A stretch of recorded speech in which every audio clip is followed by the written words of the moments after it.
We are back on the Rational Boomer podcast. Hopefully, your day is going well. It's Tuesday. We're recording this on Monday night, and I have a guest on the program today. This is a new arrival in as far as guests go. Her name is Janice. She's in Virginia, and we've been going back and forth. She has kind of a lot of experiences in a lot of areas, and obviously an interest in politics. So, Janice, first of all, thanks for joining us tonight. I always look forward to those nights when we have listeners on the show, and this is the first time for you. So who knows what the hell's going to happen? That's okay. We can just go with it. Yeah, you don't seem like the kind of woman that gets ruffled very much. Sometimes I have people on here that will get nervous and stuff, and you don't seem to be having a problem with that. I don't mind public speaking, and this is kind of like public speaking. Absolutely. Absolutely. Well, tell us about yourself. No problem. Tell us about yourself, what you do, so people can get a sense of who you are. I am an enrolled agent, and most people have heard of CPAs, which are certified public accountants. You have to have a degree. An enrolled agent is licensed by the IRS in all 50 states. We go through a rigorous training and testing, and we can represent you before the IRS just like a CPA. But CPAs focus are broad. Enrolled agents focus are solely on taxes. Okay. Taxes and nothing else, no audits or anything like that.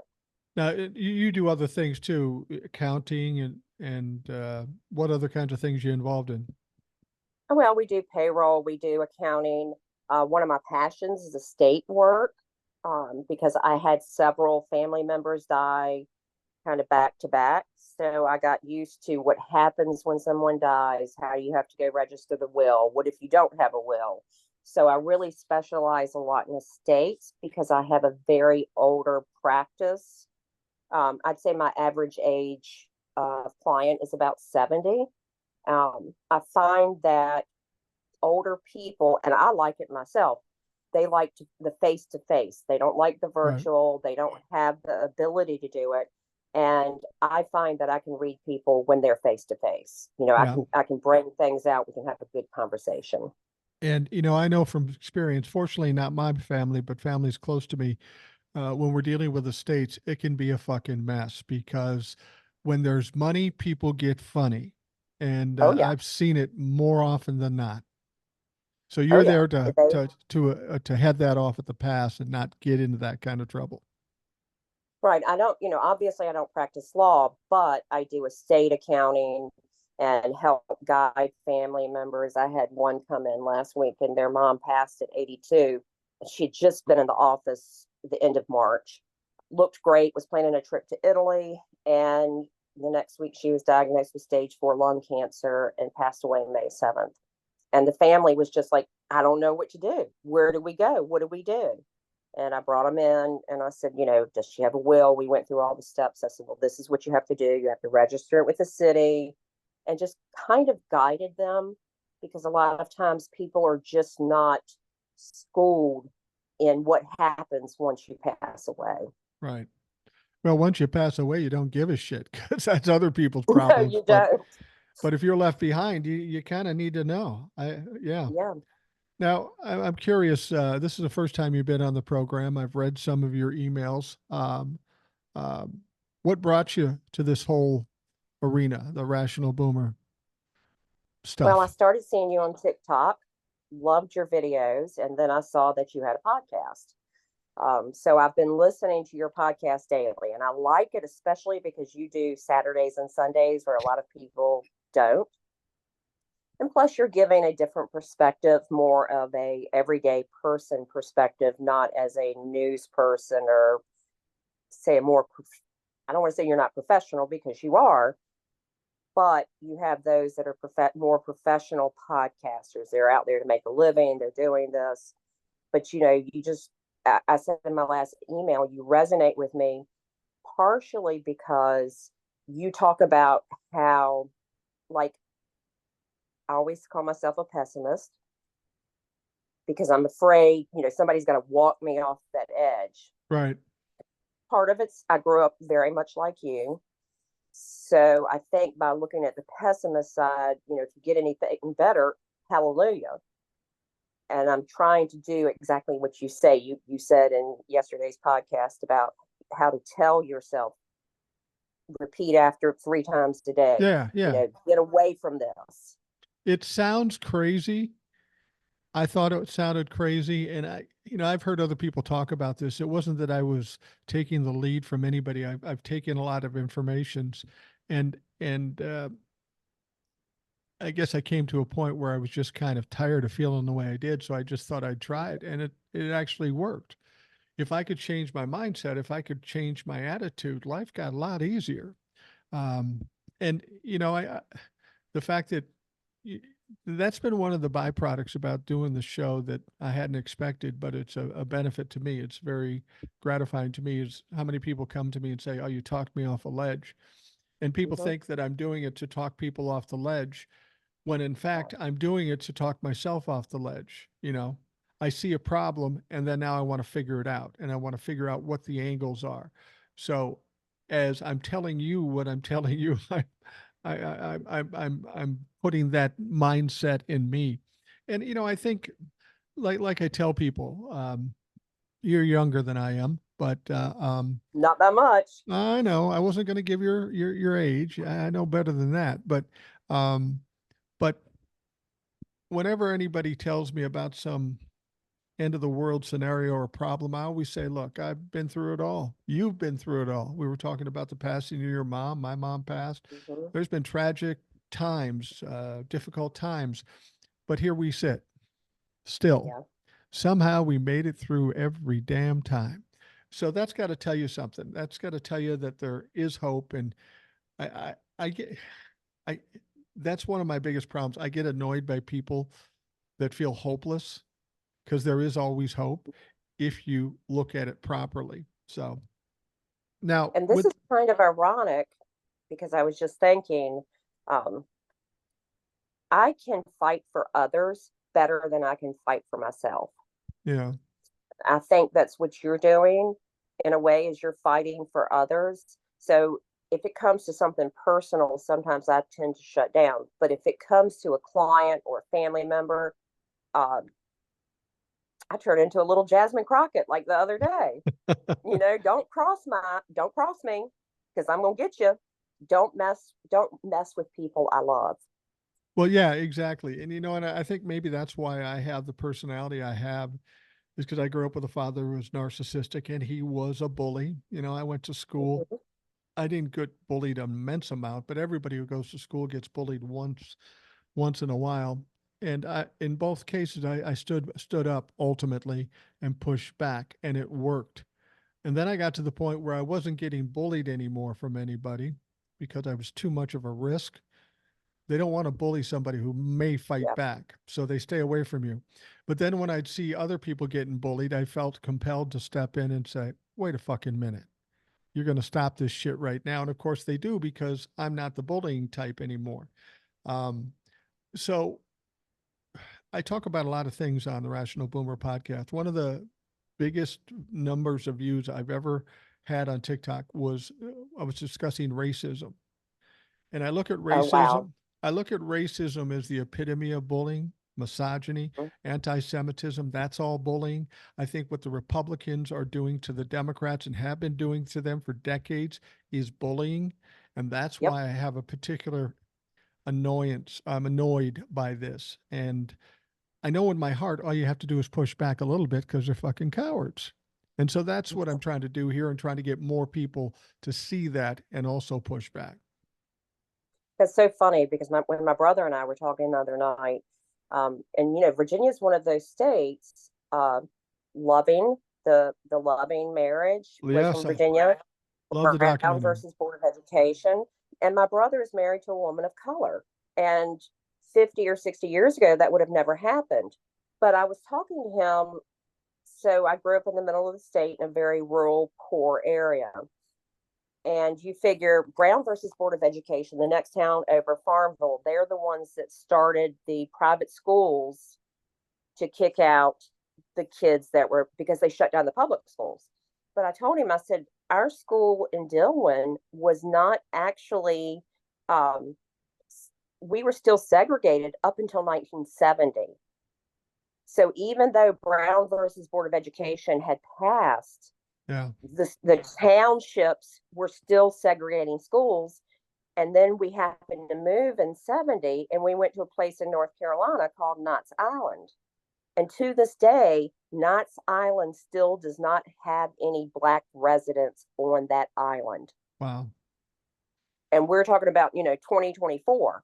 We moved down there in 70. They had a sign. If you were Black, you were off at sunset. Wow. And that Yeah. was in 1970. Well, And and people don't realize that. that's what I tell people. You hear people say things and they might get called out or canceled because of their racist comment or seemingly racist comment. And I have to tell people, if you're old enough, you'll remember I was 10 years old in 1970. And in the 60s, I was in my single digits. But what people don't understand is that racism was just accepted. Mm-hmm. Yep. Black people were second class citizens. That was just accepted. And Mm-hmm. until they started to fight back with the civil rights and that sort of stuff, if you said the N word, no big deal. Nobody's going to grouse Nope. about it. So we have come a long way, but it hasn't Yep. been that long when it was absolutely horrific for people of color in this country. It's just fucking amazing. And I lived through it. Yeah. I was going to say in the 80s, I worked at Norfolk Naval Shipyard. I was an electrician. I went through the apprenticeship about 4 years after they started letting women in. And there were still bathrooms in the Navy Yard that were marked colored and white. Yeah. Still, even then, they hadn't even painted them over. It was, looking back, at the time, it didn't hit me. But now looking back, I'm like, what the actual hell? Well, These the people are nuts. thing about it too is, my mother was not racist. She was a wonderful woman. My father was extremely racist. And when you're Yep. growing up and you're 8, 9, 10 years old and your dad is saying these things and Mm-hmm. acting this way and treating people a certain way, you don't know that that's wrong. I mean, it's, And I grew up the same. but when people say that, well, I grew up that way, that's just the way I am. There is But that's not. there's a caveat to that, because when you become of age, you know what's right and wrong. Now you're just using how you were raised as an excuse. You know better than that. And fortunately, I got to a point in my life when I thought, well, this is fucking bullshit. I have a lot of friends that are Black or Asian or Native American or whatever. And it really, just by what was in front of me and who my friends were, I realized it was just all bullshit. That didn't change my father's attitude about it. He was still racist probably up till the day he died. Um, I wanted to ask you, you're in Virginia, and we had a lot of, in the last Mm-hmm. four years, Virginia has been kind of a focal point because of a senator you have, Joe Manchin. Oh gosh. Now, Joe Oh no, Manchin, that's West Virginia. oh, is that West I've Virginia? got I'm sorry. Youngkin, who's the governor. Gil, West well, Virginia's Manchin. Virginia is Glenn Youngkin. He's Gl- the one with the vest that likes to kiss Trump's ass. well, and Glenn Youngkin's a weird deal too, because he starts out as a Trump pumper and then he's Mm-hmm. not, and then he is. This guy, I don't live in the state. I don't live in Virginia, but he seems like just Mm-hmm. a sycophantic clown, and he'll go whatever way He he is. thinks is popular for him. Well, he really leans very, very conservative. He grew up very well to do. He went to a private school here in the area that I live in. Uh, he never experienced public school. He didn't experience those Right. things because he came from a wealthy family. And it goes back to what you said about your parents. My mom was very open minded. My father was a racist. He got better when he passed 60. He still was bad, but he wasn't as bad as he was.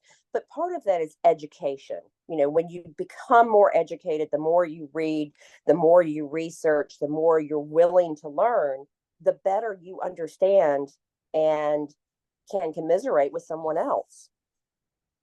I'm curious, being that you're in Virginia, I've never talked to anybody in Virginia before. With all that's going on with politics, with Donald Trump and the Mm-hmm. Republicans, is Virginia more so a red state? I'm assuming it is. No, but I'm going to be honest. A lot of it is red. So you have pockets that are blue. You've got Right. up near Northern Virginia, you've got the Richmond area, and you have where I'm at. Now, where I'm at can go either way. I'm in Okay. Chesapeake. We're right next to Virginia Beach. And you never know which way they're going to flip. But the last election and the election before that, the major elections, presidential, was primarily blue. Okay. Well, that's good There to know. has been a big hijacking of local school boards. And if you get a chance, check out the Gloucester County School Board because the conservative right wings have been sponsoring these candidates. And because there's not a whole lot of people running for school board, they've really been throwing money into it. Like I said, I'll send you some links. And they've basically hijacked the school boards, and they're now saying, you know, you've got to identify by the gender that they're born with, and blah, da, da, da, da. So you've got these pockets of red, and I have a lot of clients that are very red, and I have to sit there and just like, oh God, please, you know, give me the strength not to respond Yeah. because I have clients. I have to be, um, I don't want to hurt anybody's feelings. I don't usually partake in that. I just say, okay, whatever you think, and leave it at that. But there's a lot of red leaning people around here, and all of the rural parts are red leaning. For me up here, because of my my little higher profile and my obvious attitudes about what's going on, I'll run into people that lean red, and 9 times out of 10, they'll just avoid talking about politics. And I think part of the reason is that whole bullying thing. It's one thing when they can stand over you and tell you um, what they believe and how you should believe it. But based on what they know of me, they know I'm going to fucking talk, and I'm going to talk as loud as they are. So they pretty much stay away from me pretty much every so Mm-hmm. often. One will try to try me, and my family always looks at me and go, "Oh fuck, here we go." That's I mean, my they, that's my family. yeah, yeah. You don't sound like a woman who holds back if put in the right situation. Now, we, you don't strike me as somebody who gets nervous about stuff, but you said you did. What about this trial going on now? I'm getting all kinds of different attitudes about it. Donald Trump is in a criminal trial, Manhattan District. He's got 34 felony charges. We're almost done with the case. How are you Thank you. feeling about it right now? What do you think about it? I feel like he will be convicted on at least part of the charges.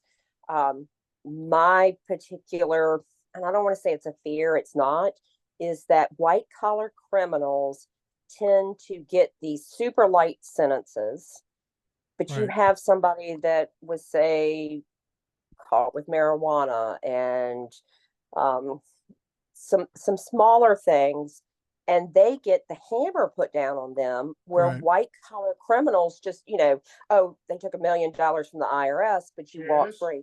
Honey, I'm talking. It's 10:15. I know I'm talking Who are you closer. talking to? I'm doing a podcast, sweetheart.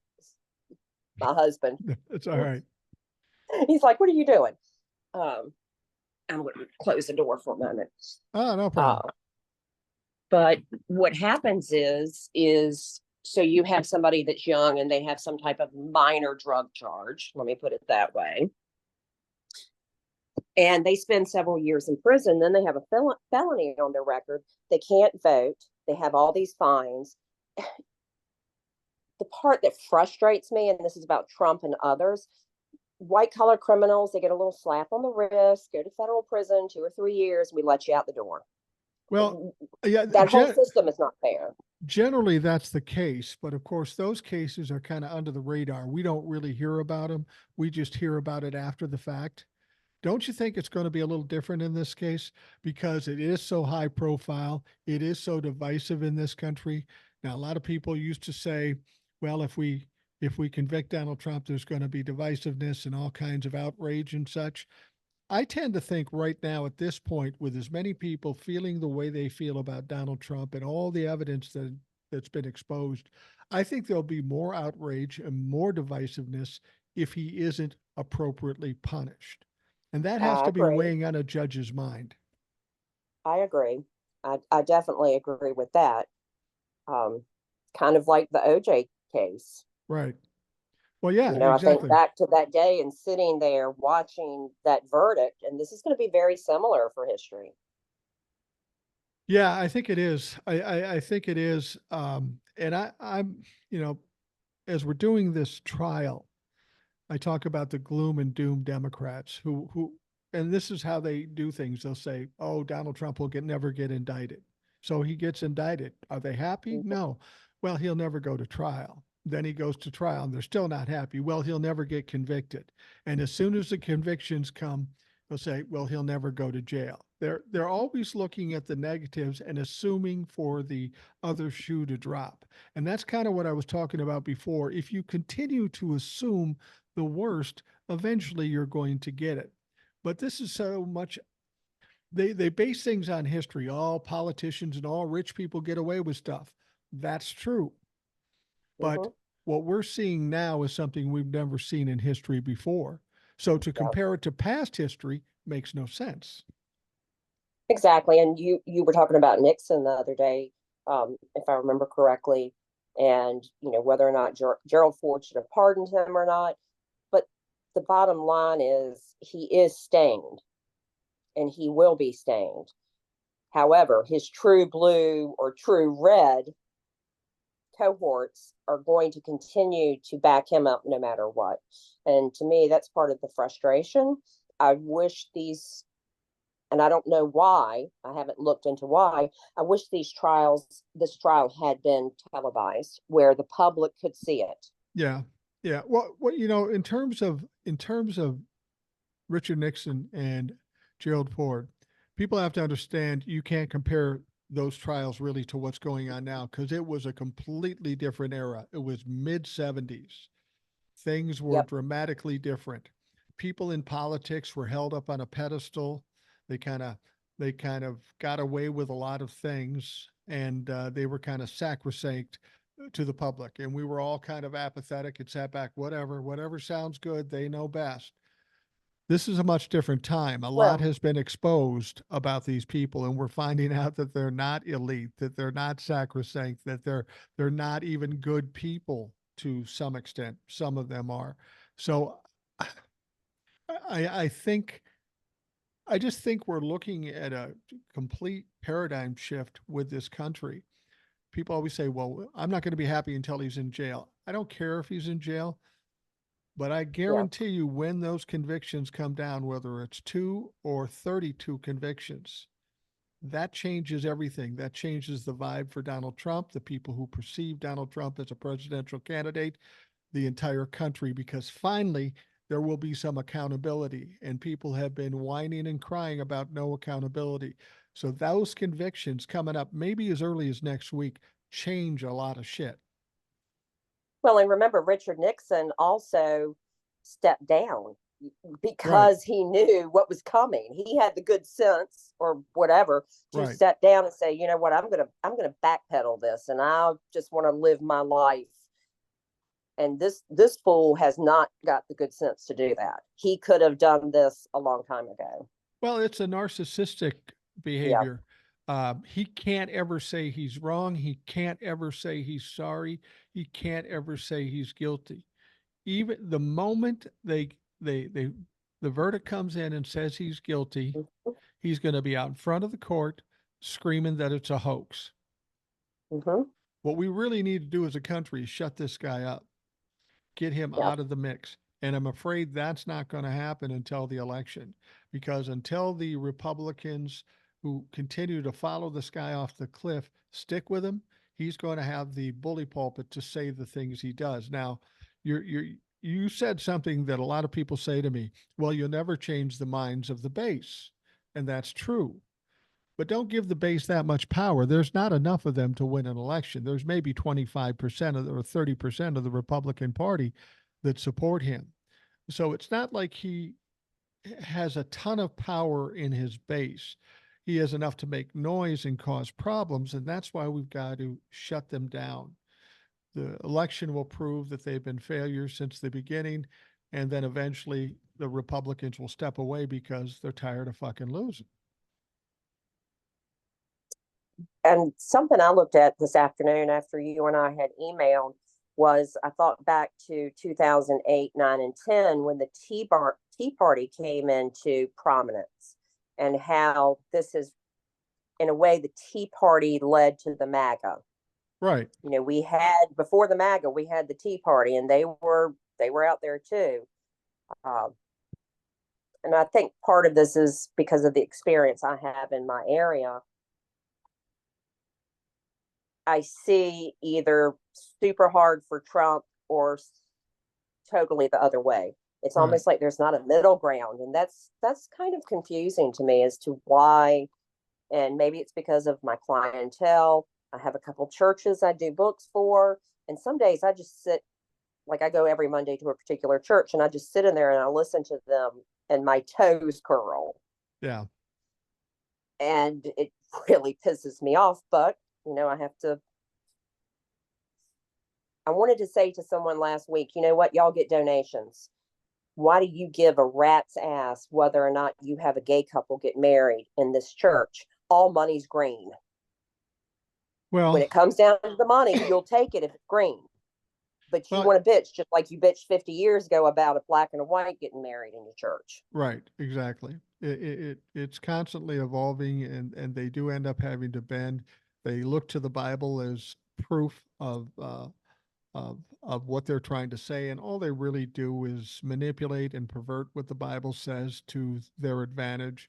Um, and I really think, when it comes to the abortion issue, when it comes to LGBTQ, when it comes to all these things, more than money, it's control. For whatever Mm-hmm. reason, they want control. And if you go back to the 50s or 60s, there was a lot of control. I mean, women's did. If you were Women didn't have a credit card until the 70s. right, you couldn't buy a house, you couldn't buy a car, you Nope. couldn't get a loan, you couldn't do anything. My mom didn't drive until the mid 70s.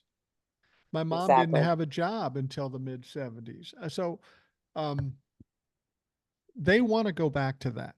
That's what they want. They Oh want yeah. control over women. Now, I've been married for 41 years, and I know no matter how hard I try, I will never get control over the woman I personally live with.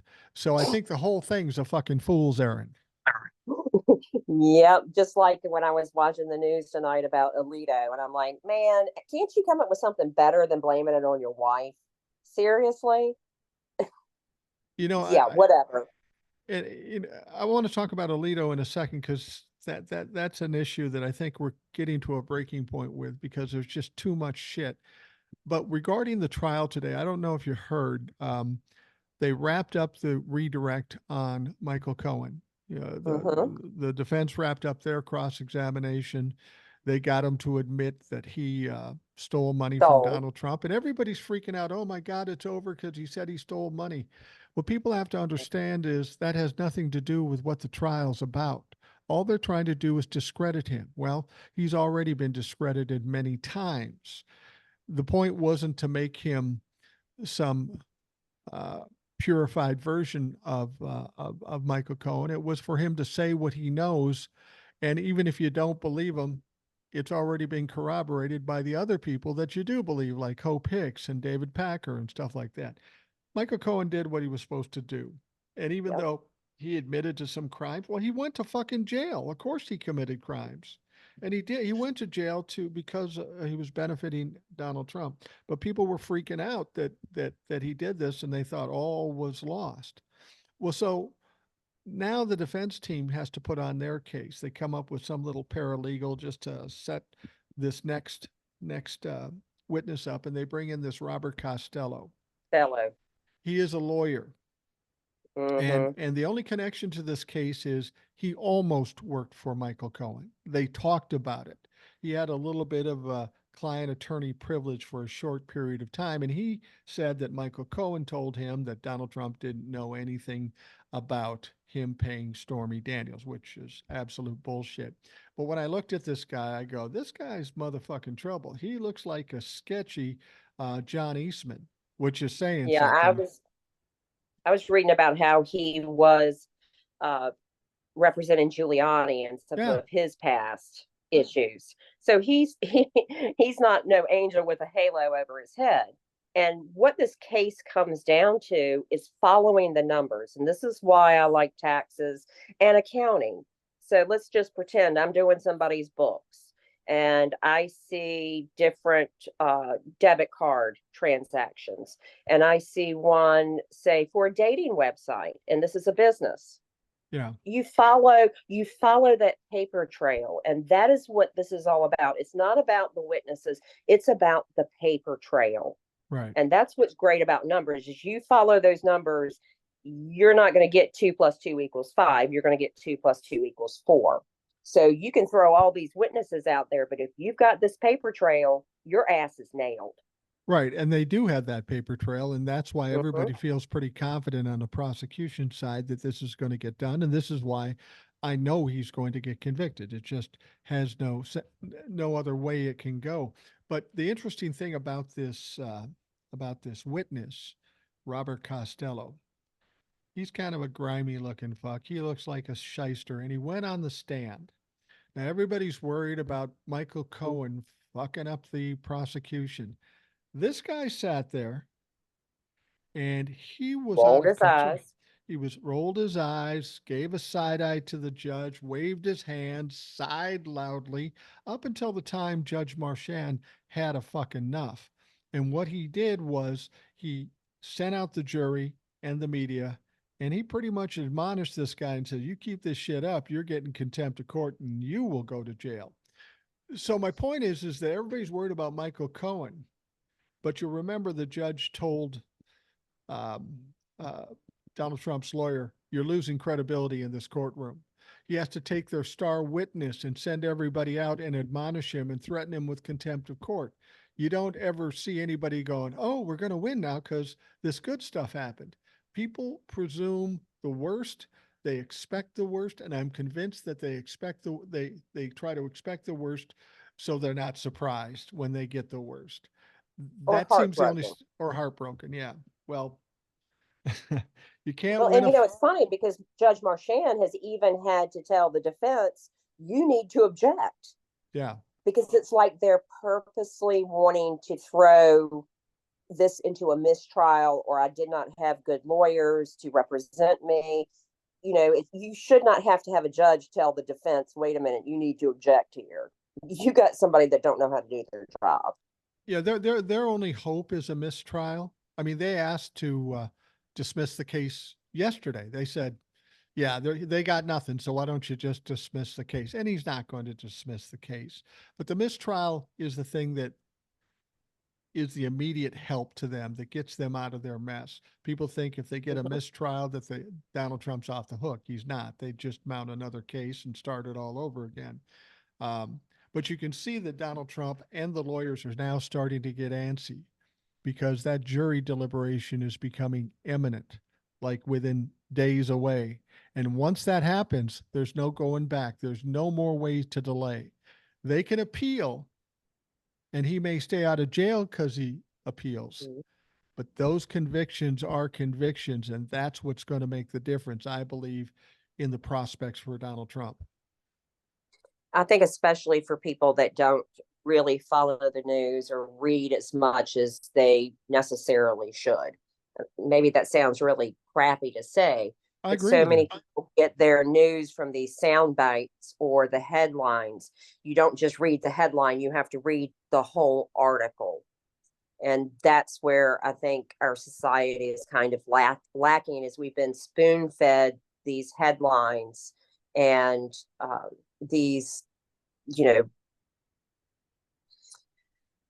even the news, even the local news, they'll say, oh, we got a story coming up. And then they push it down and push it down and push it down to keep you there, to keep those ratings. Right. And that should not be what media is about. Media should be about telling the facts, not your opinion, the facts. Well, and I think, as I've said before, I think the divisiveness in this country and a lot of the problems in this country, because people in this country are poorly informed. They're too lazy to dig it out.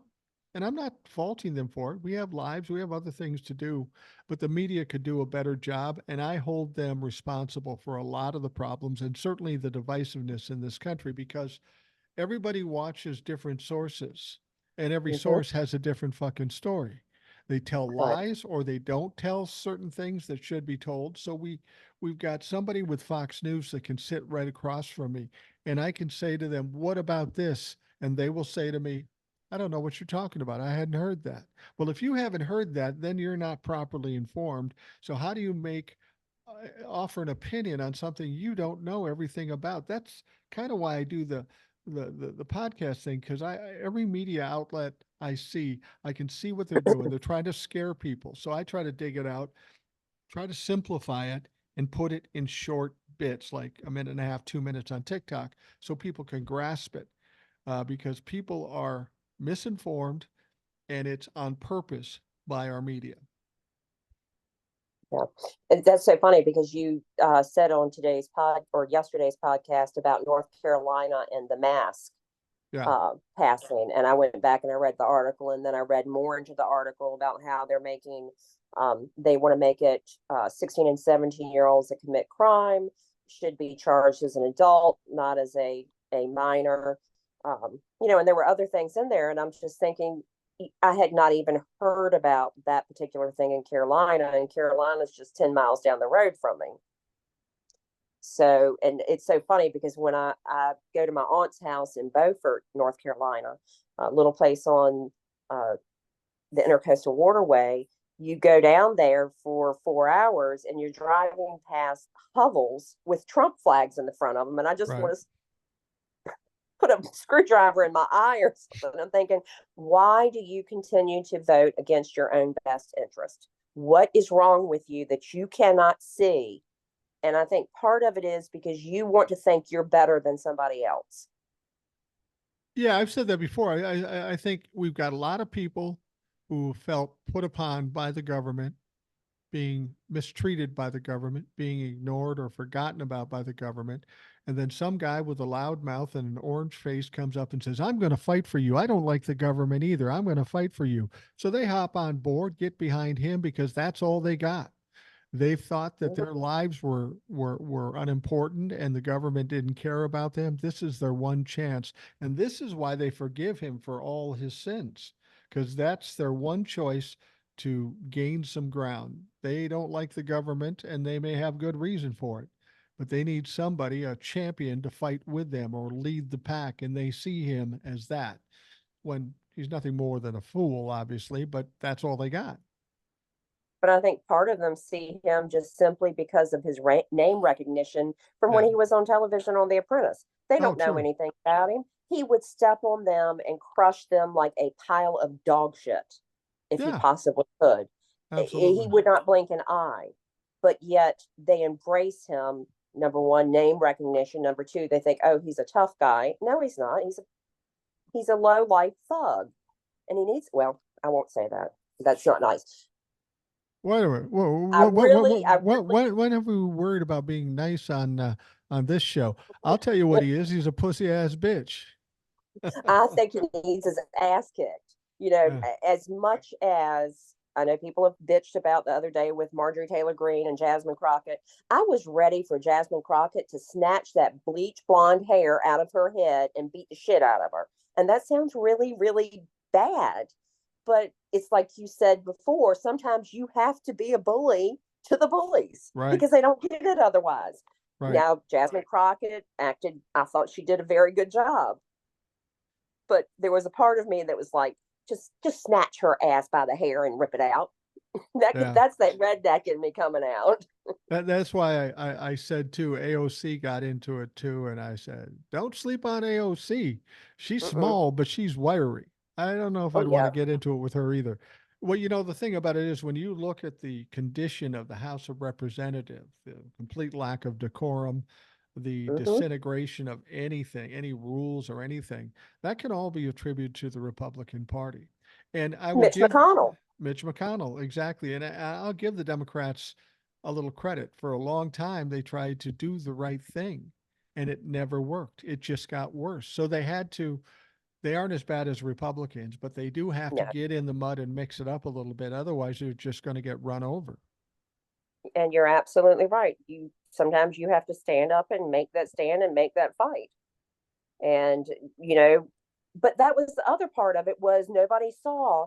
Well, they've put it on TikTok. I've seen things, but you had all these Republican representatives having to not show up for votes, spending their time in New York kissing Trump's ass or on their knees or whatever you want to say about it.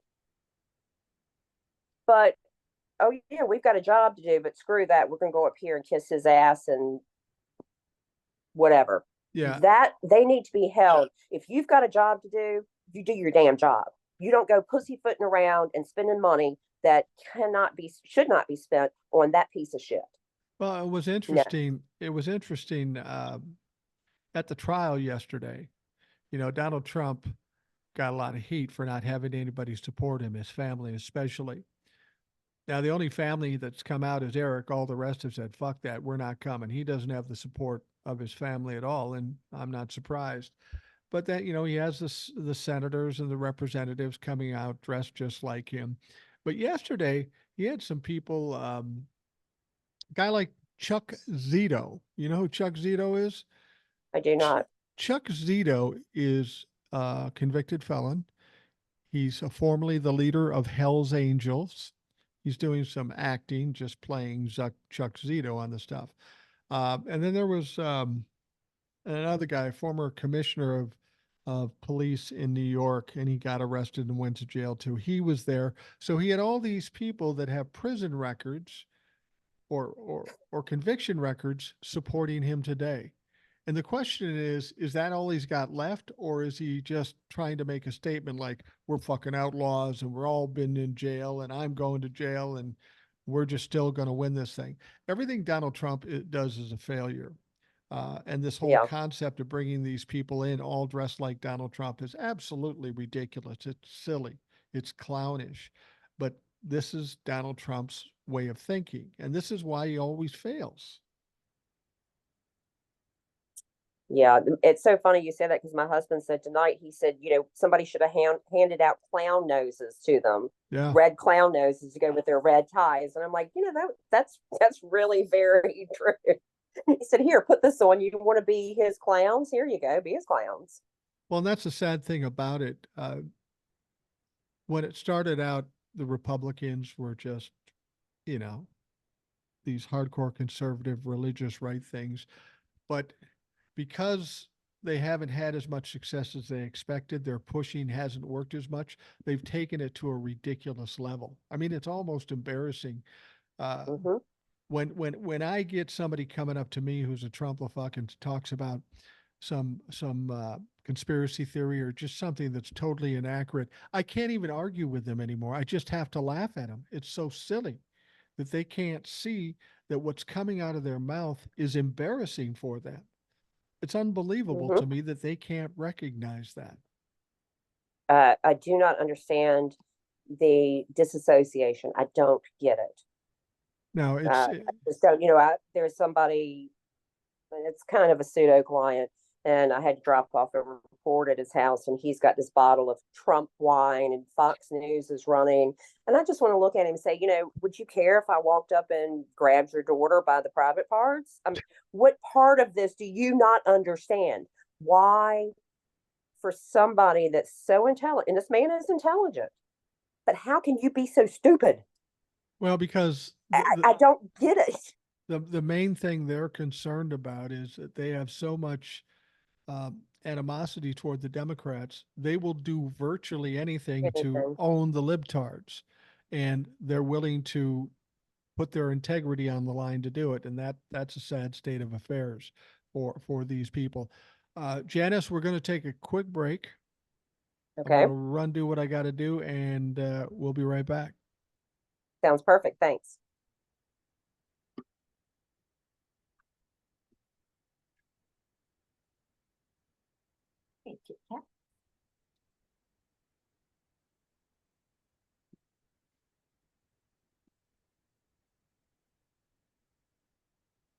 We're back on the Rational Boomer podcast. Our guest today is Janice. She is in Virginia, and she's enrolled agent, a tax specialist. I know what enrolled agents are because I've had occasion to hire one at one point, way back when.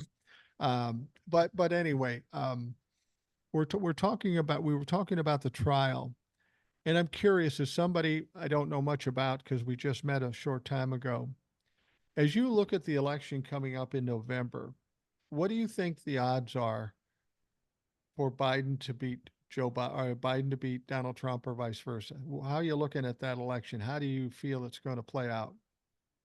Well, I think you've helped swing me from being a pessimist because I know I volunteered for the election in 2022 and we had a much better outcome than we had anticipated. Every time you talk about the red wave, I always think about somebody on their period. This sounds so terrible, but I'm like, that is the dumbest thing for somebody to come up with is a red wave. Yeah, really. So I think there's a lot of people that are just either not getting in on these polls because they don't have landlines anymore. And I think there's a lot more people that's scared and they're going to come out and they're going to vote because they're tired of seeing things stomped on. Well, I think there was a time in the history of this country when polls were legitimate. But Mm-hmm. like everything else in this country, it has been tainted by money and by partisanship, and I think the polls largely are tainted at this point. I Mm-hmm. don't think we can trust them. We don't know enough about them. We don't know who's doing them, what questions are asking, who they're talking to. It just doesn't seem like a trustworthy thing, and they're frequently wrong. So I don't know why we put so much uh, Talk. belief in polls. Now, if you were to ask me what I think about the election um, in November, I would say that Donald Trump has less than zero chance of winning that election. And a lot of people will think I'm crazy. They think I'm crazy. And I always ask people, well, why do you think Donald Trump has a chance? What is it that Donald Trump has achieved or has going for him that would make him even a close competitor to Joe Biden in this particular race? What do you think it is that people I why know do what they it is believe? for me Okay, go ahead. because back in 16, the night of the election, myself and my niece were on the phone all night. Her and I are big, we love talking politics. Right. And we obviously voted Democrat, wanted that. And I just remember 3 or 4 o'clock in the morning, her and I talking on the phone, and we were both crying because I couldn't believe this had happened. I had kind of thought it in the back of my mind, is something funny going to go on? What's going to happen? But I just remember being so disappointed. And I think that's part of it is, you want to avoid, okay, I got my hopes up. Do I want them dashed again? Because that was a tough night. I'm going to tell you, it was a tough night to see him win. And I just was like, what the actual hell? What It is was going on here? well, and like I tell people who tell me some similar story to that as to why they believe Donald Trump has a chance.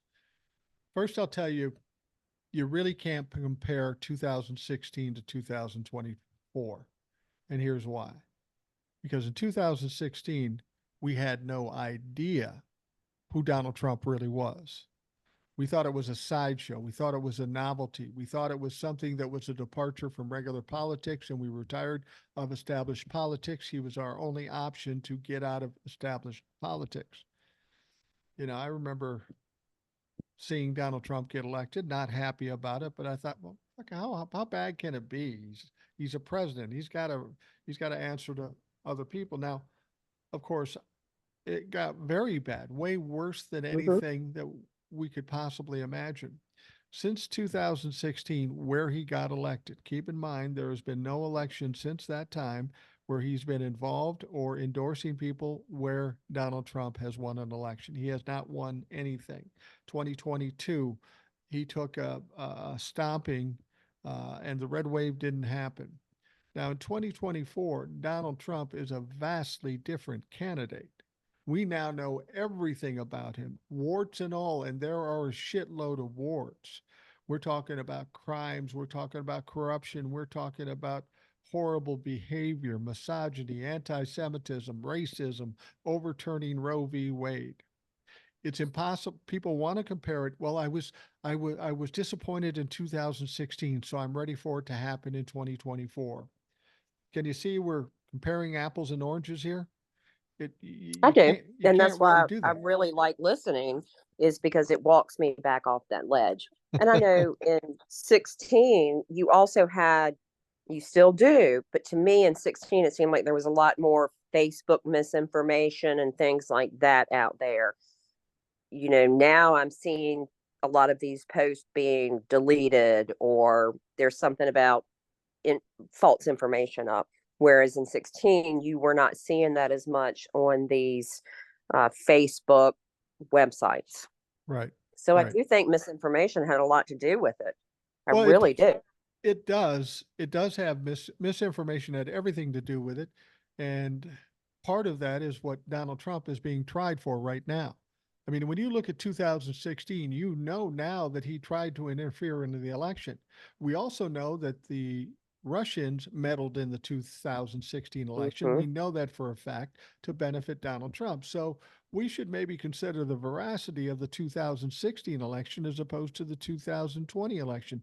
The only thing that went wrong in 2020, they tried to do the same shit, but it didn't work that time. There's been a lot of And I think problems a with lot the more election. people turned out that time too, because they were starting to get really scared that this bozo was going to have another term. I mean, Well, look how many people he killed. Look, he was directly responsible for the deaths of COVID by putting out the information and the misinformation he did. I This sounds really weird, but I want to know, is somebody ever going to sue his ass for that? Because you, in essence, killed people. How do you sleep at night? yeah, And that's not just for Donald Trump, that goes for Congress and all of them that were spreading this crap. You killed people, you right, murdered people. right. Well, exactly. Every time I talk about the economy and I say Donald Trump left and the economy was shit, and they'll say, well, you can't blame him for that because of the pandemic. No, bitch. That pandemic was so mishandled. He didn't even do the basics that a president No. should do with a pandemic. In fact, he made it worse by firing the commission and doing away with the fucking plan. So Mm-hmm. so if you think we're going to let them off the hook with the economy or the deaths of 1 million people because Donald Trump had no control, he had no control because he chose to have no control. He chose to do nothing. So as far as I'm concerned, he's an accessory after the fact. He is responsible for what happened. They bitch about how everything was shut down and how it was tyrannical, how they shut things down. We wouldn't have been shut down nearly as long if Donald Trump had done fucking anything. Exactly. And that's why I said he is a murderer. I He agree. just as much put those death sentences on those people that listen to him. He is a murderer, flat and simple. And he'll get convicted in this trial. I'll never see the day where he is convicted as a murderer, as a lot of them should be that put out this misinformation. Think back to the polio epidemic. People were lining up to get shots so that they would not have to go through this. And all of a sudden, they lost half their brain. Oh, well, we can't rely on medical specialists. Yes, I have my issues with the medical community, but you know what? This is going to affect us for generations Oh, because we don't know what the long-term effects of COVID is going to be. And there's no way our doctors could. no, I mean So, that's the thing. When COVID hit, the reason it got so bad so quickly is because we knew zero about it. And we knew zero about it because of Donald Trump. There was no mm-hmm. effort to find anything about it. Let's just don't talk about it because I think that COVID thing might hurt my election chances. So we're just going to act like it didn't happen and we're going to ignore it and it'll probably go away when it warms up. Well, that was fucked up. It's funny because my husband and I traveled in December of that year, and we went out of the country. We go on vacation always in December, and we go someplace warm in the Caribbean. And I remember then in the airport seeing people with masks on, and I thought, what the hell? Yeah. He was already aware of that at that point. We should have already been hearing things. So this could have really been nipped much earlier than even before we shut down. And another issue that I have with the COVID things are these PPP loans. Now, I got a PPP loan. It was quite a small amount because I only have a staff of 2 or 3 people. But like I saw restaurants And you can look this up online. You can look up every PPP loan that was out there and who was forgiven and how much it was for. We had a local restaurant. They had received 2 loans in excess of over 300,000. But we went in to eat one night and they had this. It was like a letter on the table that said, we can't hire people because they all want free handouts. And I was like, I looked at my husband. I said, fuck this. This restaurant got over $300,000 and they're bitching because they have to pay a living wage to their dishwashers. We're not eating here anymore. And I probably showed my ass somewhat, but we got up and walked out and people say, why don't you go up here and have some seafood? Hell no. Yeah. I wouldn't shit on their doorstep because you know what? They got that money. They didn't mind getting it. They didn't mind having it forgiven. They weren't taxed on it. But then you want to put some horse shit up about we can't hire people because they all want to stay at home and get free handouts. What about a free handout? You got the damn free handout. That is a microcosm of the whole trickle down theory. You give people money and it'll trickle down and help other people. Well, the PPP loan. I mean, I had people honestly at the time when the PPP loans were coming out, I was basically a broker working with different sides, selling large truckloads of stuff, and I was just brokering the stuff. I had people come into me and saying, "You should get a PPP loan." I didn't really own a company; it was just me. I mean, I had a name, but it was just me. What am And I you going to still could get? have gotten one. I still could have gotten one, and I refused to do it because I knew this shit could come back on me. I'm not just going to grab money for the sake. I mean, I could use the money, Right. but I'm not just going to grab money just because it's there. But a lot of people did. Marjorie Taylor Greene did. A lot of people did, and it didn't get paid back. The ironic thing is these people that get this money and never pay it back and never pay taxes on it, begrudge poor people or people who need health care to get the help. And that's what's so egregious about this. We want all the money, but fuck the poor people, fuck the sick people. We can't afford to take care of them. And that's where the problem lies here. It's about greed, it's about selfishness, and that's where we got to change some shit. And it's okay for me, but not for thee. Right. And this is kind of interesting because at the time I did not own my own business, but in 2007, my first husband suffered from a form of early Alzheimer's, and he had to go into a nursing home. And he was there for the last 7 years of his life. And I'm going to be perfectly honest, he was on Medicaid. We had to go on Medicaid. He had to have the 24-hour care. It was a hellacious 7 years. But people would come into the office and they talk about welfare. And I said, I'm on welfare. What do you mean you're on welfare? My husband's in a nursing home. His cost of his facility is approximately $6,000 a month. The only thing I've got left to my name is our house, and we're still paying on it. I had a 17-year-old daughter. Oh, well, it's okay for you. Yeah, it's okay for me because I'm a white woman and I look like you do. Right, exactly. But if it's somebody's child or somebody else or somebody of color, they always associate welfare with, it's like they think they live in the ghetto and they're the most horrible people in the world. But the thing of it is people that are rich set up to have their assets moved over to children's names so that their parent can go on Medicaid so they don't have to pay a nursing home bill. Right. There's no damn difference. Well, and the thing is, what they always say about welfare or something along those lines, they always talk about welfare fraud. And granted, there is some welfare fraud, but we found out there's a lot more tax fraud when it comes to the wealthy people. But nobody's saying anything about that. And the reason they don't say anything about it, the poor people that vote Republican, is because of the messaging the Republicans have put out. Well, you're going to give us all your money, but it's going to be good for you. And for whatever reason, they fucking believe it. Again, it's okay for me, but not for thee. And you know what? What little bit of welfare fraud is out there, I would rather have happen than to have any child go hungry. Absolutely. There is no excuse for any child in this nation, in this world, really, to go hungry.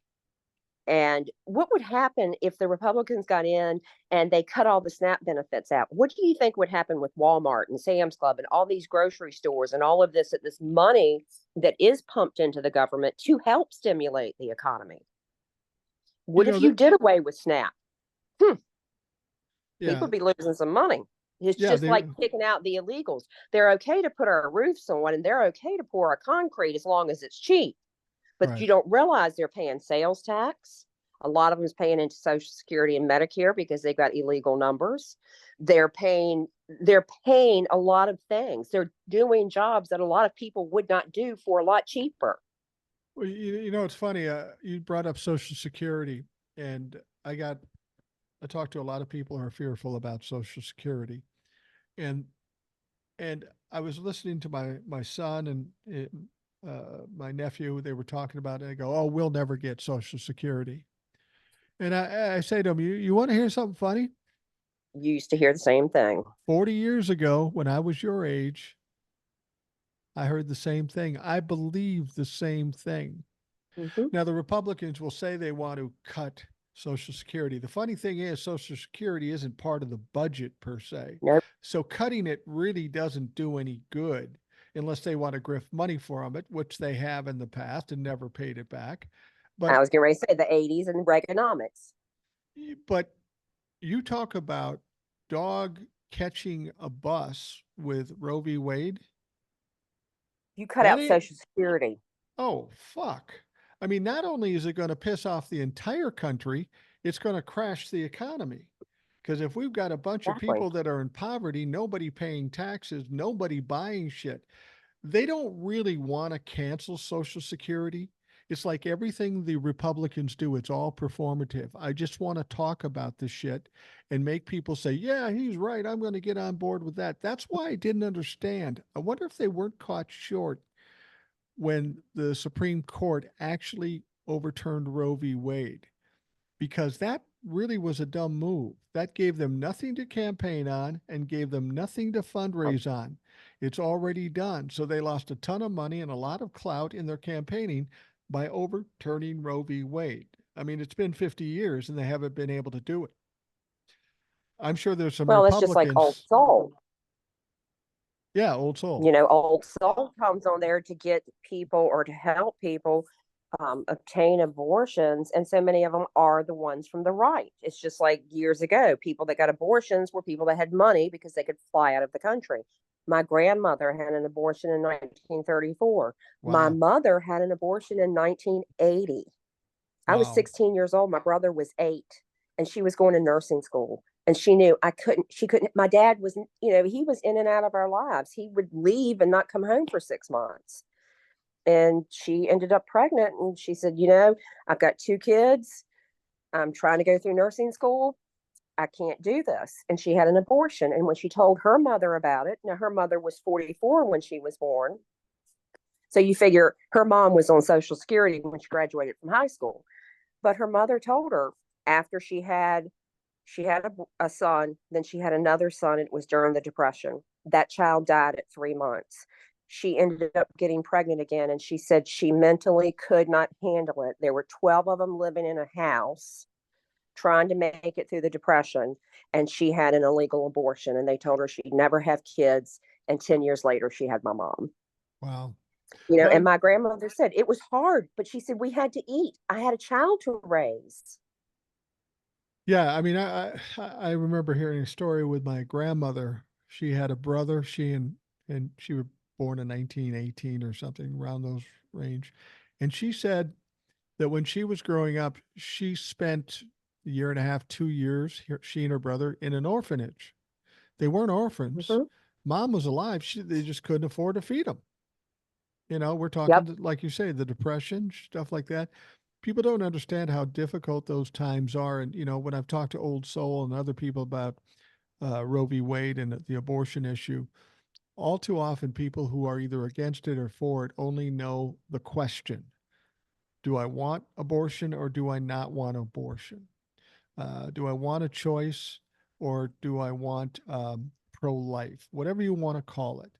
But it's impossible to just make it that specific. And that's why I have Old Soul on, because she tells the stories behind this, the stories nobody hears. And there's so much Mm-hmm. more to this whole thing and the trauma that women are put through. Just if a woman decides to have an abortion, there's a lot of trauma there. But then you throw into the Yes. mix what they're doing in Texas, what they're doing in other states. They have to go out of the state. They have to they're put in a position where they have to break the law or they save their lives. What the fuck kind of choice And is that? that's and why do we have politicians making medical decisions for us? Good point. That's a good. They are not doctors. They do not understand. I mean, half of them don't know what an ectopic pregnancy is. Right. They don't understand that it's not a viable pregnancy. And I've also found it ironic that a couple of these women from Texas were very pro life prior to getting in that situation. And we go back to it's okay for me, but not for thee. I'm going to judge until I'm in that situation. Right. So, maybe this goes back, and I'm not a religious person, but, don't judge unless you've walked in somebody's shoes. Right. Right. Nobody really understands. I give Old Soul a lot of credit because she puts herself Mm-hmm. in a very emotional situation, and she's an emotional woman that she doesn't need to do. She's got her own life. She's got her own family. She's got her own job. She doesn't need to do that. And it takes somebody better than me to do what she's doing, and I appreciate it. So the very least somebody like me is can try to help support and fight with her to try to change this bullshit. Um, And that's why I tell people about my grandmother, because she was born in 1899. So you figure in 1933 she was 34 years old. She got married at 29. I mean, she was really ahead of her time. right, Pictures of her in the 30s wearing pants and all of this. And I just think about what she lived through, 1899, the car, the telephone, electricity, indoor plumbing, man on the moon. right. And she died in 1985, and she just lived through so much. But if I can voice this to my children and my grandchildren and the people that I know and put a face to it, maybe that helps them understand a little bit better that everything's not black and white. There's a lot of gray in the world, and that gray area is very, very wide. And there has to be more compassion in the country to understand people's issues and problems and things they have to deal with, whether it be kids not eating or women dealing with abortion choices and such. And I think in this country, everybody is so judgmental. They don't know all the facts, but they're easy to judge. Well, she shouldn't do Mm-hmm. that because of this, or they don't really have a problem because they got all this. They don't understand, and they're passing judgment on something they don't even know. And Exactly. and if Old Soul is a good example for us of somebody who has compassion. She has more compassion than I do, no question about it.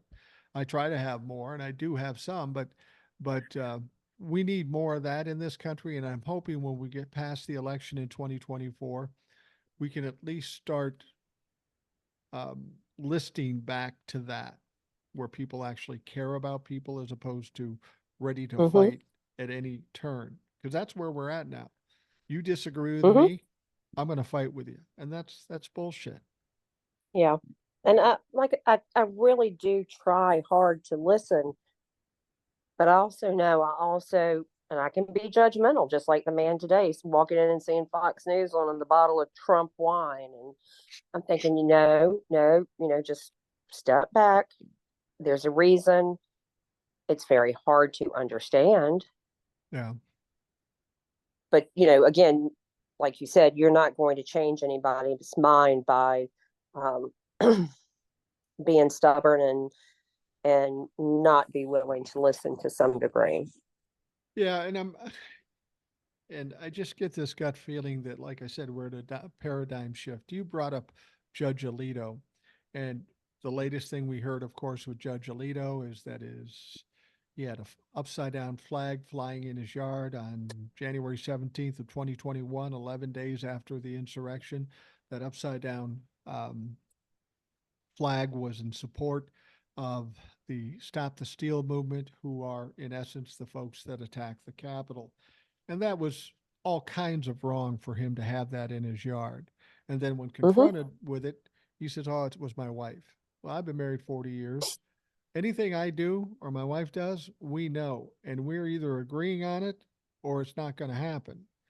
And to suggest that that is an excuse for it, I'm just tired by the arrogance of people in the Supreme Court that feel like they can do anything they want, they can police themselves, and they can talk away anything that happens.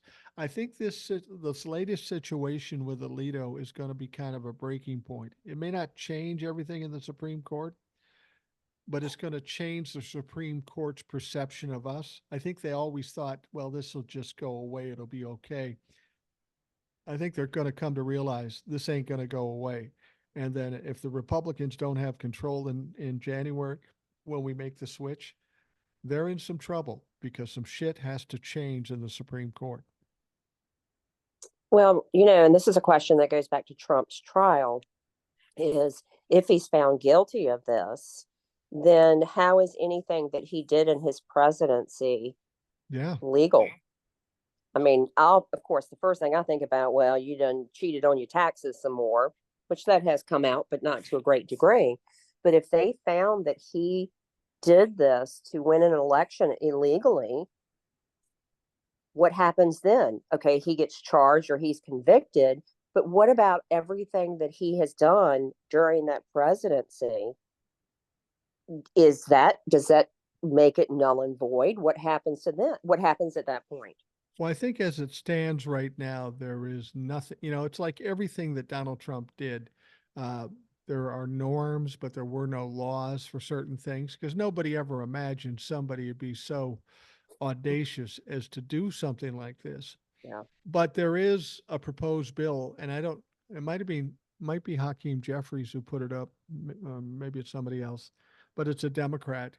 And it's a bill that they want to get through Congress that suggests that if a former president is convicted of a crime while he's in office, that happened while he was in office, that they would take away his security, his pension, and put in question his appointments to the Supreme Court. Now, I don't, right now that bill isn't going to pass through the Right. House. But do they revive it after the election when there is? That's why I'm saying I think there's a lot of stuff that's going to happen over and above. We have to get through this shit and get past it. Once we get out and we kind of see some light at the end of the tunnel, we now have to look at protecting ourselves from it ever happening again. Again. So that's when I think we'll start to see some dramatic changes, assuming the Democrats have the power to do it. Yeah. And the balls. That's another thing. Well, Sorry to put it quite so bluntly, but the chutzpah, do they have the chutzpah to do what they're supposed to do? I don't think they all do, but I think Jasmine Crockett, I think AOC, I think Katie Porter, I think Hakeem Jeffries. I think we've got a faction of people that have the courage. And I think we're going to see a lot of the old white men going by the wayside in the House and in the Senate. We've got much younger voters coming up in 2024, and they'll have the majority of the votes in 2028. There's a big changeover happening here. Most of these people don't vote Democrat. And I think this is why the Republicans are getting so crazy now. They know the end is near, and they're just grasping at every straw, trying to claw the cliff, but they know they're going down. And the other thing is, how this was something I wanted to ask you is, how do you think, because I've been reading about different ways, how can you protect the Supreme Court or prevent something in the future? Because I was reading about perhaps having, let's see, 27 Supreme Court judges. You have not, and that way they can come out and they can say they're conservative or they're liberal or they're middle of the road. And then say have 9 from each section, and then so many are picked almost by a lottery system for different cases so that you don't always have the same judges. Now, I haven't I haven't done a deep dive into it, but I'm like, something's got to be better than stacking it one way or the other. Yeah, yeah, that like you said, the Supreme Court the way it is now. I think when it was set up originally, it made some sense because we could trust people cared about the country, but we can't do that now. Um, I think some people suggest term limits. That should definitely have that. There should be an ethics code or rules and regulations that they have to be stringently held to. I think maybe it makes sense to every 4 years, 3 or 4 years, put these people up for review. I mean, this is an important thing. They get paid a lot of money, they have a lot of power. The idea of having accountability doesn't seem like a lot to ask from these fucks, especially I since mean, they've I showed us take they two can't behave. ethics a year. I have to take 2 hours of ethics a year to keep my license. Right. What do they have to do each year? They have to go to an all men's retreat paid for by a billionaire. That's what they have to do. It's fucking ridiculous. But Yeah. but that's one of the two things I think are the most important things, and there's other stuff too that people have brought up too. But I think codifying Roe v. Wade, get that fucking out of the way. The Democrats should have done that a long time Years. ago, but they chose not to do it because they were lazy or didn't think it was ever going to be overturned. Well, surprise, motherfucker, it was overturned. But the Supreme Court, I think, is very, very crucial too, because we have three branches of power in this country. And without three equally powerful and credible branches, we don't really have democracy. We got a lot of issues to fix in Congress, but the Supreme Court is an absolute shit show, and that needs to be repaired. I don't care who's in power; it's got to be straightened out. Right. Yeah, because that's just going to keep bouncing back every time. As Yeah. long as you've got the way that they are, it's not going to change, Well, and it won't. and don't you think that in this climate that we're in right now, at least as far as I know, it seems like the Supreme Court is a bigger player in day to day life. Every 10 minutes, somebody's appealing to the Supreme Court. Now, they have a Yeah, choice whether to take it or not. But when we were growing up, or even in the 90s or the 2000s, did you ever hear hear about it. about the Supreme Court? You couldn't hate them because you didn't know anything about them. Now it's every No, fucking day they're making some ridiculous decision. and like you said, maybe it's based on the cases that are coming up before them and the political climate. But no, I don't remember. I do remember, a little bit, but I was young, fuss in the 70s over it. I do remember when Clarence Thomas was appointed. I remember watching the hearings. And now, of course, people look at Anita Hill and go, "You damn right, woman. Yeah. What the hell is he doing up there?" Same as Brett Kavanaugh. It's like, as long as you play the good old boy club, then you're okay. The ironic thing is, I don't know why Clarence Thomas thinks he's any different, because they would kick him to the curb just as fast as anybody else. Oh, hell yeah. He may think he's special, but he is not special. If it came down to it, he'd be poof, gone. Because you know what? We don't want no black guys in our club. Right. And the only reason Clarence Thomas has any sway with the Republican Party is because he has a little power. Take that power away from him, he's Hmm. fucking nobody, and they don't need him. And that's kind of what I'm saying about Donald Trump too, and why I think we're going to have such a dramatic shift when Donald Trump gets convicted, when he loses the election, and the Republicans have realized, oh, we've made this horrible mistake and followed a guy who's nothing but a loser. They have no choice but to try to change things within their party if they want to be relevant coming up in 2028 or even in 2026. So I think things are going to change, but you have to understand what's happened with the Republicans and the country and our government. I liken it to, well, you'd remember it, maybe not as much as I would, but from the 70s. Remember the old days when those rock stars would do their concerts? They'd go and tear apart a fucking hotel room and just pay for it on the way out. Oh yeah. That's pretty much what the Republicans have done with our government and the country as a whole. They destroyed it. They destroyed it. And now we have to pay the piper and get it fixed, but we can't expect them to help us. So we need to get the power. And even once we have the power, it's going to take a long time to fix all of this shit. A this, very long time. I mean, we need to be headed the right direction, but we've got a lot to repair. We got a deep hole to dig our way out of.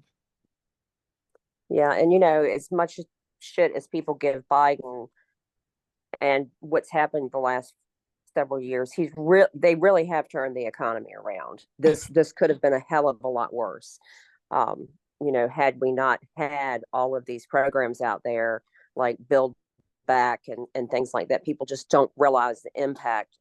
The roadways in our area has just, I mean, they've built a major new interstate pretty much, or added on a major portion of it. They just don't realize how many jobs this has created. I mean, our economy really could have been in the tank Well, after Trump was gone. well, exactly. And when I always hear people talking about, oh, Donald Trump has a chance in 2024, the polls. All you have to do is remember what happened when Joe Biden got elected. They said a recession's coming, guaranteed a recession's coming. Donald Trump said the economy will crash, the stock market will crash if Joe Biden was in office. This is what they told us. They had people scared that that was going to happen. It was like wishful thinking to them. They were willfully hoping for a disaster so they could benefit in the upcoming election. But it didn't happen. That's why when No, they tell us that Donald Trump is close to Joe Biden, I don't buy that bullshit because they regularly lie to us. but you know what's ironic is I have had clients now, year before when I did 2022 taxes. At that particular time when I was doing the taxes, the market was down and people were losing some money, and they were just, oh my God, it's so horrible. It's so horrible. This year, when I prepared taxes, I mean, people's dividends and interest, talk about triple and quadruple. Right. They were off the chain. And I would have those people sit in front of me and go, oh, it's just terrible. The economy's terrible. And I'm like, you went from having $2,000 in interest to $10,000 in interest Yeah. in 1 year. How are you telling me that this is so bad? Oh, it's horrible. It's just terrible.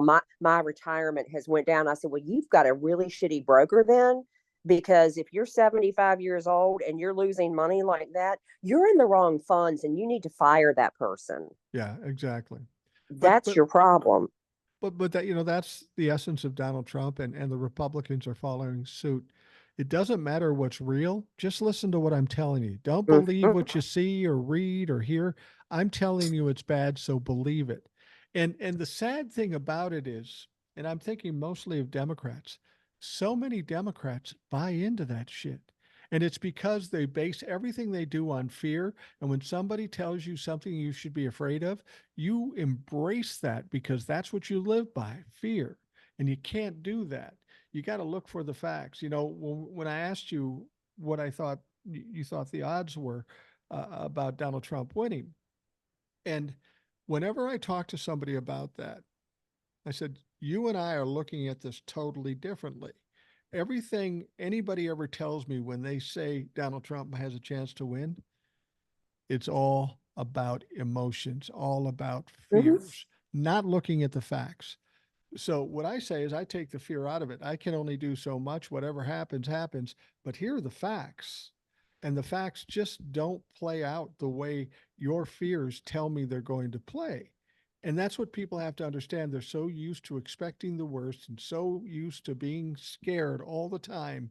Once you get out of that and just focus on what's truthful and what can be quantified, I mean, you're an accountant. You know this as well as anybody.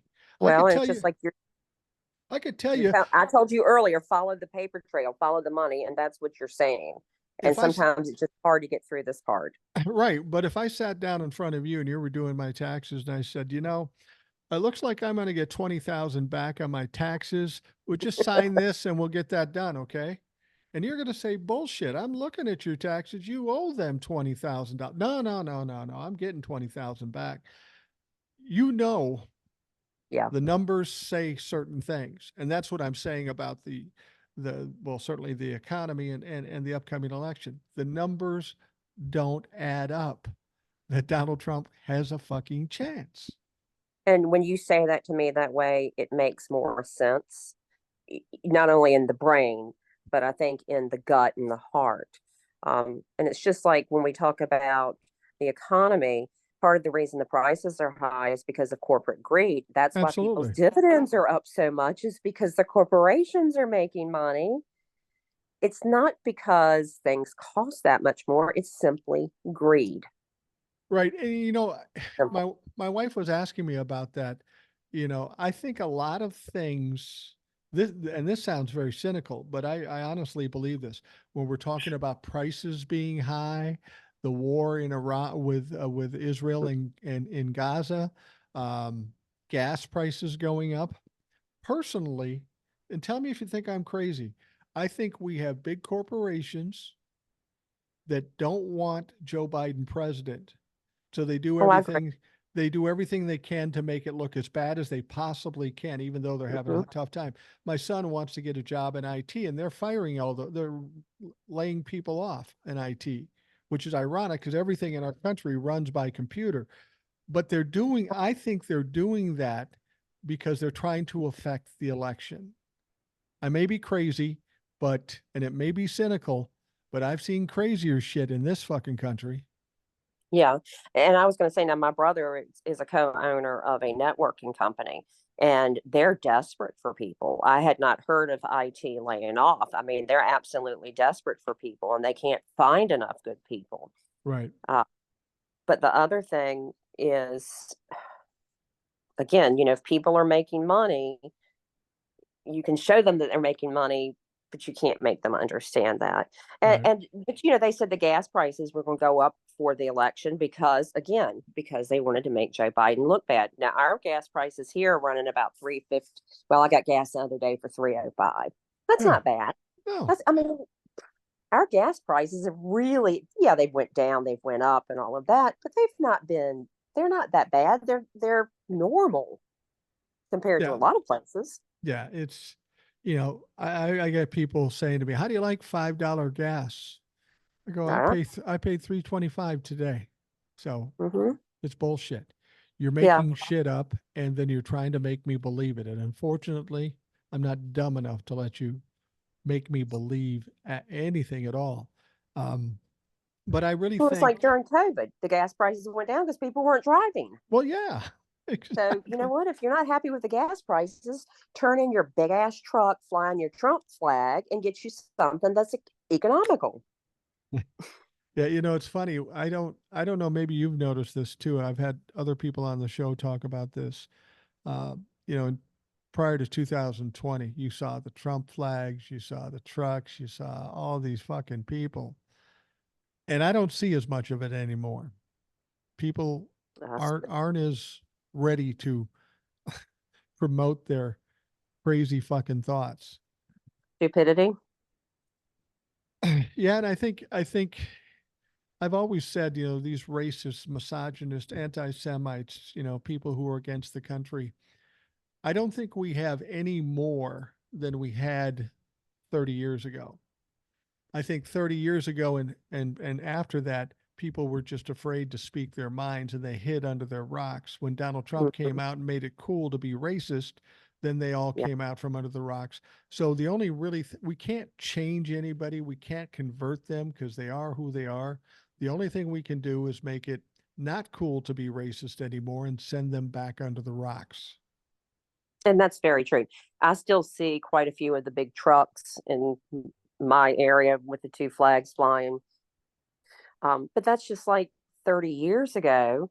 A lot of older people were not accepting of mixed race marriages. Oh Whereas yeah. now I see grandparents all the time with grandchildren that are of mixed race. It becomes different when it happens to you, when it Yeah. reaches you and it impacts you, then things change. Well, back in like the 70s, I remember we had all the protesters against the Vietnam Hmm. War. It wasn't quite as outrageous as it is now, but everywhere you turned, you saw the bumper stickers that said, America, love it or leave it. You either Yep. stand by us in this war that nobody supports, or you just leave the country. So that attitude has always been around. It just turned into a fucking fever blister since Donald Trump came into power. I do notice that a lot of the later 70s, early 80s people are a lot of times way more conservative.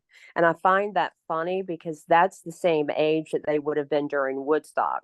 And so many Yeah. of them were out there smoking weed and had long hair and was listening and dropping acid. And now your ass is all conservative. What the hell happened? Yeah. Yeah. Maybe The you need to whole, go back and smoke some weed. yeah, maybe that's what you need to do. And you're right. The people just a bit older than I was, I'm kind of in between Gen X and Boomer, but I'm technically a Right. Boomer.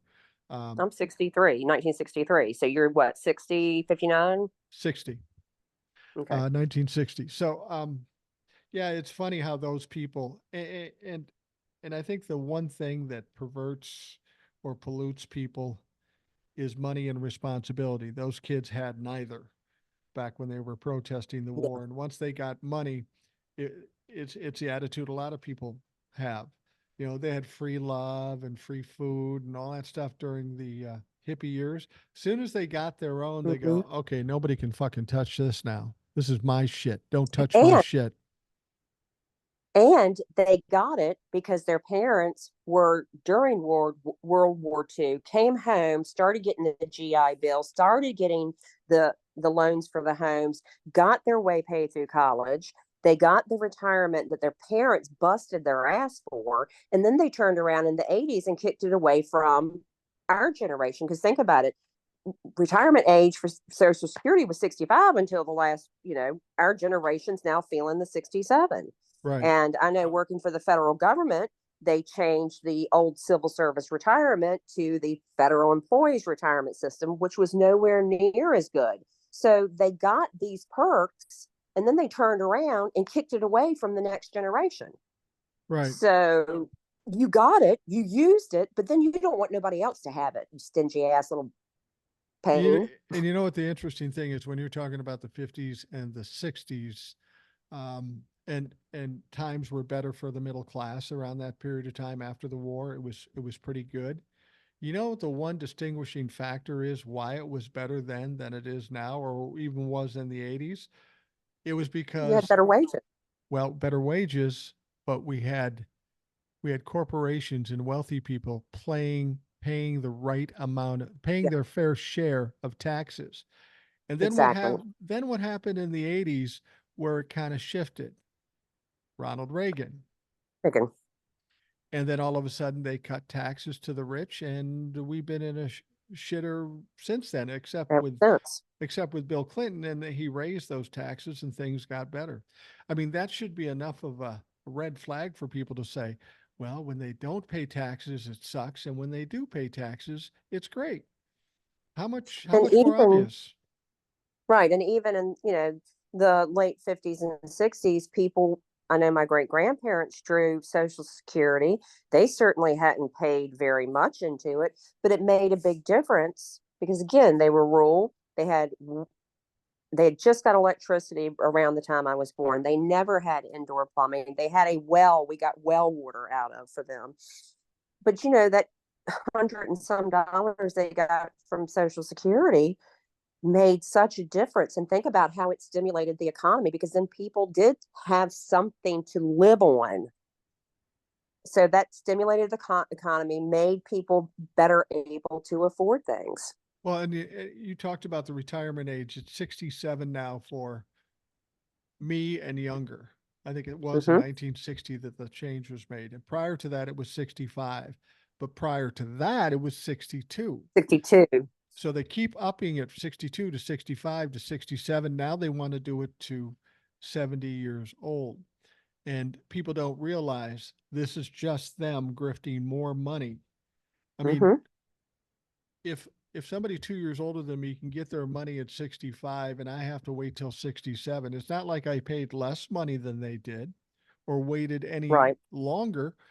It's just they want to pocket more money. And the idea that the Social Security is going to crash and nobody's going to have any money again, I just don't believe that. That's too devastating to this country.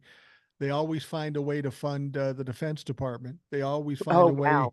way to give $2 trillion to the rich people. They'll find a way to keep Social Security alive and working because they fucking have to.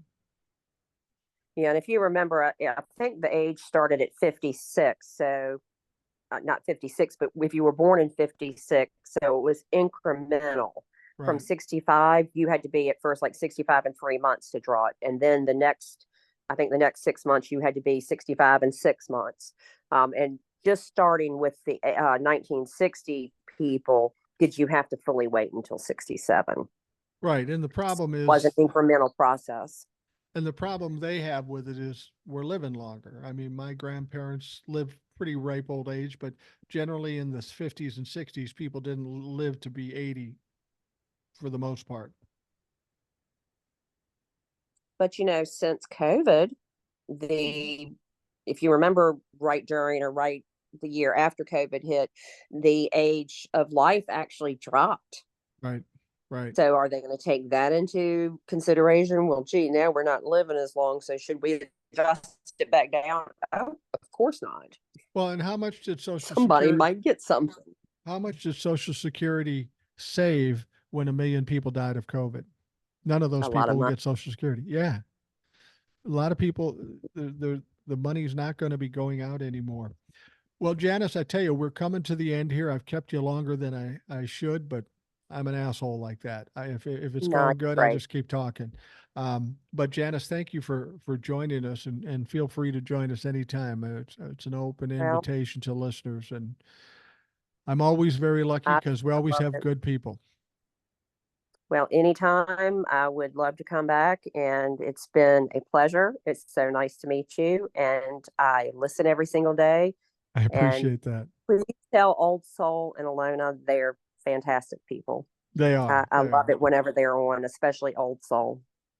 Yeah, she wasn't with us last week. She was with us twice the week before, and she will. I'm pretty sure she'll be on this week. I'm going to contact her today and see if she's going to be ready. And she's usually pretty ready. She's a gamer. She just was traveling last week, and yeah, I'll cut her some slack. I'm going to have to cut her pay. Hey, that's okay. So I like Eh, talking free. So anytime, just let me know.